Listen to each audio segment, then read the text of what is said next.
Before time began, before the first breath of life, there was the deep, a vast, formless abyss cloaked in darkness, silent, empty, waiting, and then movement.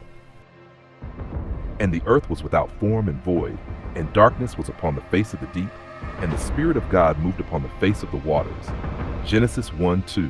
The Spirit of God hovered, moved, vibrated over the waters, a presence unlike anything before, a force not bound by gravity or space.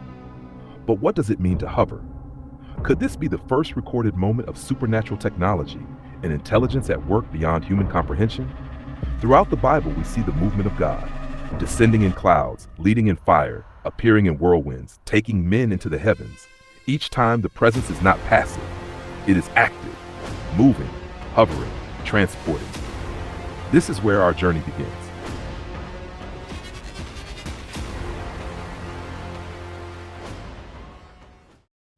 I am Brother Ori, and together we will uncover the hidden truths of fire chariots, the unseen realm, and the coming rapture.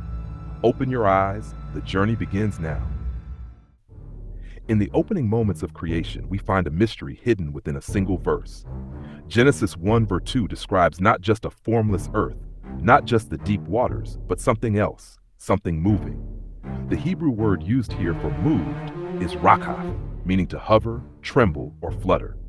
This word appears again in Deuteronomy 32:11, where God is compared to an eagle that hovers over its young, watching, guarding, and stirring up life. What if this hovering was more than a poetic description? What if it was a literal motion, an indication of divine energy at work? Science tells us that hovering requires force, an exertion of power to suspend an object in place. In modern terms, hovering suggests technology, control, precision. Could the Spirit of God have been demonstrating a movement far beyond human understanding? The Bible is not unfamiliar with such descriptions. In Exodus 13:21, we see another extraordinary sight. And the Lord went before them by day in a pillar of a cloud to lead them the way, and by night in a pillar of fire to give them light, to go by day and night. This was no ordinary cloud. It moved with them, responded to them, protected them.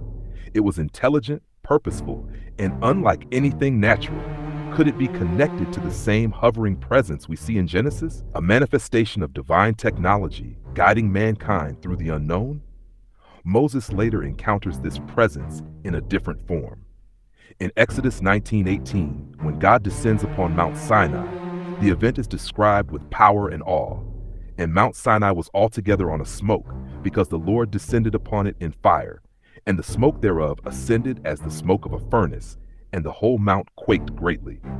The presence of God is often accompanied by fire, smoke, and trembling earth, descriptions that, to the ancient world, would have been the only way to explain something beyond their comprehension. Could this be evidence of a force so powerful that it alters the very environment around it? As we continue through Scripture, this pattern repeats.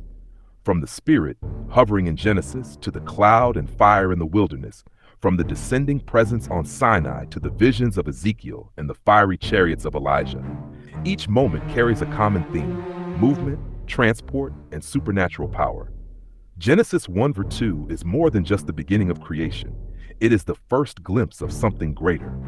A presence that moves, that hovers, that shapes the world in ways beyond human understanding.